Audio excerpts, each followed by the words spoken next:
अब Iran, America, Israel की जंग आपके बेडरूम तक पहुंचने वाली है। यहां तक कि ये जंग आपको बच्चे पैदा करने के लिए मजबूर भी कर सकती है।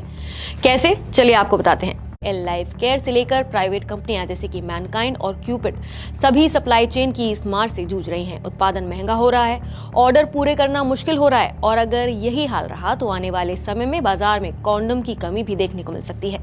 ये सिर्फ एक प्रोडक्ट की कमी नहीं है, बल्कि इसके सामाजिक असर भी गहरे हैं। भारत जैसे देश में जहां बड़ी आबादी के लिए सस्ते और सुलभ कॉन्डम जरूरी हैं, वहां अगर कीमतें बढ़ती हैं या फिर सप्लाई घटती है तो इसका असर सीधे फैमिली प्लानिंग और पब्लिक हेल्थ पर पड़ सकता है। यानी जंग का असर अब लोगों समस्त भाई और भौणी मानू बर नमस्कार। दर्शक बंधु आपन देखंतु यह होची जातीय मीडिया अर्थात नेशनल मीडिया काम। आपन देखन दर्शक बंधु नेशनल मीडिया काम कौन हेबा दरकार।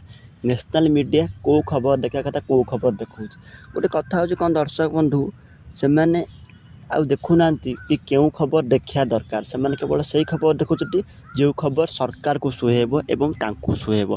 से आपन देखंतु दिन को दिन आपन जो देखिए इंटरनेशनल जो जर्नालिज्म रे भारत स्थान बहुत कम रैंक रे। से आपन देखंतु धीरे धीरे आपन विश्व सूचकांक इंडिया मान मत कमिबार लगी। कौन पाई ना इंडिया रे ये जो झाबड़ मीडिया अच्छी ये सब मीडिया जो खबर देखा कथा से खबर देखना केवल छोट छोट कथा को बड़ खबर परिणत कर केवल निजक बाहास्पट मारी कहते कि आम एक जातीय मीडिया बोली। दर्शक बंधु ये मीडिया रे आप जापे क्यों भाई खबर प्रकाश पाला और क्यों खबर प्रकाश पाँच किछिटा कम मीडिया अच्छा जो मैंने कि सत कथा सब लोक आगे देखते।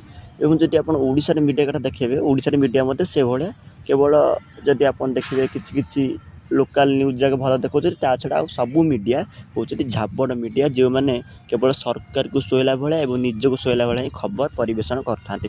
तो दर्शक बंधु आम टपिक ये शेष कर टपिक आज आपको केमी लगे आमको कमेंट सेक्शन निश्चय जानवे। समस्त नमस्कार।